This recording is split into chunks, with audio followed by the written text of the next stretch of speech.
मैं डॉक्टर मधुलता व्यास, associate professor, रेवाबेन Patel college भंडारा।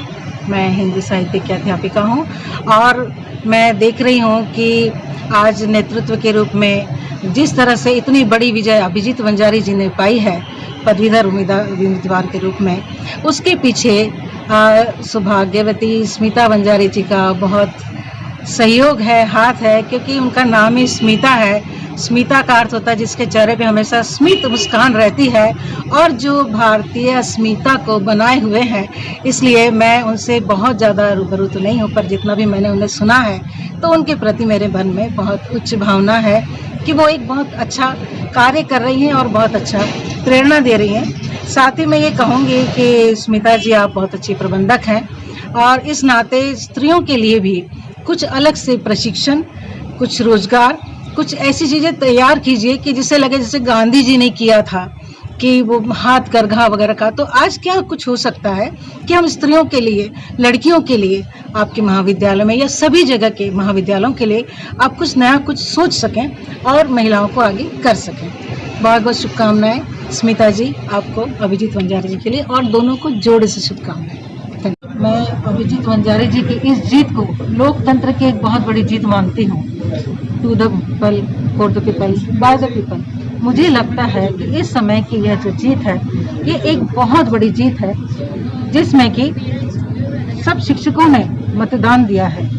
Graduate constituency के लिए था ये पदवीधर मतदार संघ था, महाविकास आघाड़ी की तरफ के उम्मीदवार थे।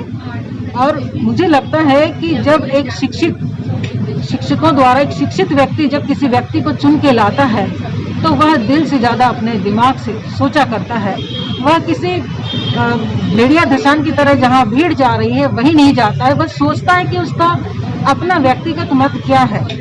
और इस रिजल्ट से कि आज 18,910 वोटों से वो जीत कर आगे आए हैं, ये कोई सामान्य नहीं, ये एक बहुत बड़ी जीत है जिससे कि उनके ऊपर उनका जो कार्य है, उनकी जो समर्पित भावना है, उनकी जो निष्ठा भावना है, इसे मैं एक पार्टी नहीं कहूँगी, इसे मैं कहूँगी कि भाई जो कांग्रेस है वो एक विचार है और विचार सदृढ़ होते हैं, व्यक्तित्व सदृढ़ होता है। जब लोगों ने देखा उनकी कर्मठता को, उनके विचारों को, उनकी योजनाओं को, तो उन्होंने खुल करके उनका समर्थन किया। और मुझे इस बात की बहुत खुशी है कि इस बार जो विजय हुई है वह एक व्यक्तित्व के लिए हुई है, एक व्यक्ति के लिए हुई है जिसमें कि सभी लोग अपना चेहरा दिख रहे हैं। आज इस प्रकार से जब यहाँ पर भाजपा की बात हम देखा जाता है कि भाजपा है यहाँ पे, वही जीत के आएंगे, वही आगे रहेंगे, पर ऐसा नहीं होता है क्योंकि एक पदवीधर जब मतदार संघ के लिए कोई व्यक्ति खड़ा होता है तो उसे पार्टी की नज़र से नहीं बल्कि कि एक सशक्त उम्मीदवार की नज़रों से देखा जाता है। और शिक्षितों के अंदर में, ये बुद्धिजीवियों के अंदर में ये भावना आज दिखाई दी है। और उन्होंने जो अपने योजनाएं बताई हैं उसमें लॉजिस्टिक डेवलपमेंट के बारे में काफ़ी बताया है कि यहीं पर काफ़ी अच्छी शिक्षण योजना है, शिक्षा केंद्र, रोजगार केंद्र, क्योंकि कई लोग डिग्री लेकर के पदवीधर होने के बावजूद भी यूं ही बैठे हैं कई सालों से। कई लोगों की शिक्षा की समस्याएं हैं, नौकरी की समस्याएं हैं और वे जो है आगे नहीं आ पा रहे। तो ऐसे जो एक निराशा भरी वातावरण को एक ऊर्जा देने के लिए उनमें एक अच्छी भावना, आशावादी भावना जगाने के लिए अभिजीत वंजारी कार्य करेंगे। अभिजीत वंजारी से ये कहना कि प्रबंधक तो आप हैं काफ़ी शैक्षणिक संस्थाओं के, अब आपके हाथ में ये ध्वजा दी गई है पदवीधरों के द्वारा, तो इस ध्वजा को बहुत ऊंचा उठाइए, उनके सारी उम्मीदों पर खरे उतरिए, अच्छा काम करिए। देखिए बाधाएं तो आती ही हैं क्योंकि आजकल हो रही है कि स्पर्धा की भावना से लोग जी रहे हैं, लेकिन आप स्पर्धक नहीं हैं, आप एक अच्छे कांग्रेस के कार्यकर्ता हैं, शैक्षणिक कार्यकर्ता है, सामाजिक कार्यकर्ता है। इसलिए आप जो है एक अच्छी भावना से काम करते हैं। मैं तो क्या कहूँ, कार्यकर्ता आप हैं, मैं तो एक केवल अपने शब्द आपके सामने में रख रही हूँ कि ये होना चाहिए स्त्रियों के विकास के बारे में, स्त्रियों की रोजगार को लेकर के, संरक्षण को लेकर के भी जो काम आप कर रहे हैं वो होना चाहिए। मैं उनके गोविंदराव वंजारी फाउंडेशन जो उनका एक मतलब संस्था के द्वारा प्रोग्राम्स होते हैं, तो इतने सब प्रोग्राम के बावजूद भी उस प्रोग्राम में वे हमेशा एक अच्छे व्यक्ति को बुला करके सामाजिक पार्वती आमटे जी का भी उसमें लिया था, तो काफ़ी अच्छा हुआ था। आमटे जी के भी विचार जानने मिले। मुझे जब भी समय मिलता था तो मैं ऐसी हूँ कि मैं चैन से बैठी नहीं रहती। मुझे ऐसा है कि अगर मैंने कुछ देखा है, सुना है, तो मैं कमेंट जरूर करती हूँ। जो मुझे लगता है उसको स्पष्ट रूप में मैं व्यक्त करती हूँ। और मैं सोचती हूँ कि आज हम ना बोलेंगे। देखिए, लोकतंत्र की सबसे बड़ी चीज क्या है कि उसने हमें अभिव्यक्ति का अधिकार दिया है। इस अभिव्यक्ति के अधिकार को हम क्यों छोड़े?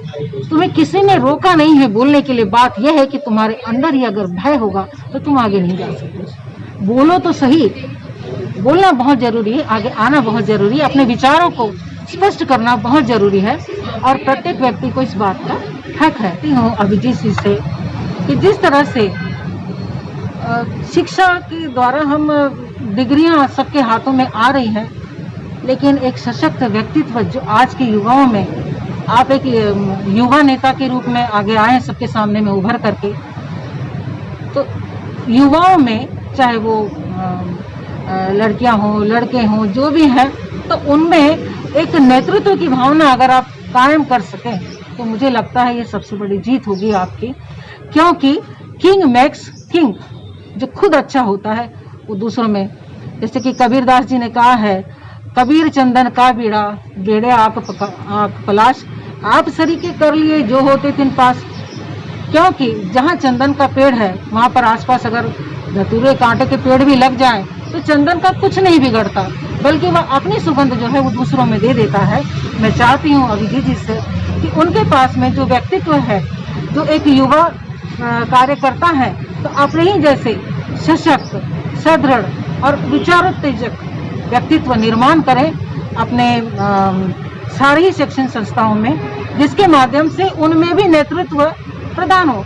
क्योंकि हम देखते हैं एक भी व्यक्ति का मत संविधान में बहुत महत्व रखता है और इसलिए विधान पूर्वक काम करने के लिए, सबके हित के काम के लिए हमें जरूरी है कि प्रत्येक व्यक्ति में एक ऊर्जा, एक नेतृत्व आना चाहिए कि 100 लोग हैं तो एक आगे है और 100 पीछे हैं उसके। ये नहीं रहते हुए हम 100 के सब अपने साथ लेकर के चलें और उन सबको बराबरी का दर्जा दें।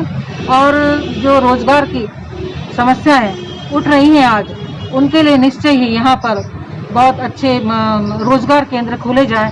मतलब कोई हाथ खाली ना रहे, किसी में निराशा ना हो। इस प्रकार की जो संस्थाएं और आनी चाहिए, रोजगार के केंद्र आने चाहिए। और जिनकी समस्या है कि काफ़ी दिनों से जो रोजगार को लेकर के परेशान हो रहे हैं कि आगे नहीं बढ़ पा रहे हैं, नौकरियां नहीं मिल पा रही हैं, कुछ के मामले अटके हुए हैं कि वो परमानेंट नहीं हो पा रहे हैं। ऐसी भी चीज़ें हैं कि 10-20 साल से लगातार काम करे जा रहे हैं। आखिर जिंदगी का कुछ तो एक सीमा होनी चाहिए। हर व्यक्ति अपने आप में आत्मसंतुष्ट होकर के तो जिए, ये चीज़ें आती हैं। और दूसरा मुझे ये कहना है कि डिग्री लेने के बाद में भी कम से कम उनके पास में तुरंत एक कोई व्यवसाय जरूर आ जाना चाहिए, जिससे कि केवल एक स्नातक, आपने पदवीधरों के लिए काम किया है, एक स्नातक के हाथ में एक चीज, एक कार्य जरूर आ जाए, जिससे कि वह अपने आप में आगे बढ़ सकता है, अपने आप को प्रवीण समझ सकता है, निपुण हो सकता है हर काम में। ऐसे कौशल्य विकास के द्वारा, शिक्षा केंद्र के द्वारा आप निश्चय ही अच्छा काम करेंगे। एक जो सूरज है जिस तरह से सबको समान किरणें देता है, उसका काम है सभी जगह रोशनी फैलाना, किसी एक ही जगह नहीं स्थित हो जाना। इसी तरह आपके विचार, आपके जो सब साथी गण हैं और जो जिस राजनीतिक विचारों से भी आप जुड़े हैं, कांग्रेस पार्टी से भी, तो मैं चाहती हूँ कि सब में एक ऊर्जा का प्रवाहित होना बहुत जरूरी है। जितना जोश आज सारे मॉब में दिख रहा था, ये जोश बाद में भी कायम रहना चाहिए, तभी इसकी पूर्ण सफलता है।